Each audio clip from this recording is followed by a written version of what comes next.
This all-terrain armored transport is one of the larger vehicles in the Star Wars Titanium series from Hasbro. I've seen these larger vehicles from the Titanium series listed as Ultra vehicles.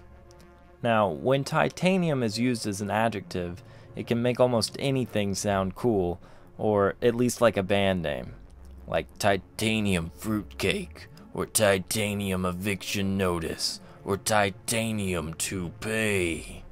So, Titanium AT-AT should be extra awesome, right?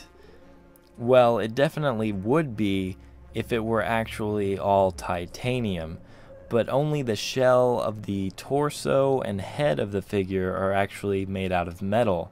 The rest of the pieces are plastic. And while I only paid $8 for this back a few years ago, it was still a little hard to not feel cheated that my titanium figure was really half plastic. The paint isn't bad, but clashing textures of different plastics and metal are a little distracting, especially on the underbelly piece. But it's a very well detailed figure, and it even has a pop-out panel, which I just discovered recently, that reveals stored speeder bikes.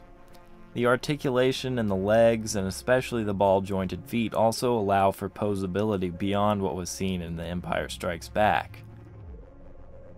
The head is really cool to look at too, because the proportions are incorrect, so it doesn't look as blocky as the ones in the film or even in McQuarrie's concept art. It's slimmer and meaner.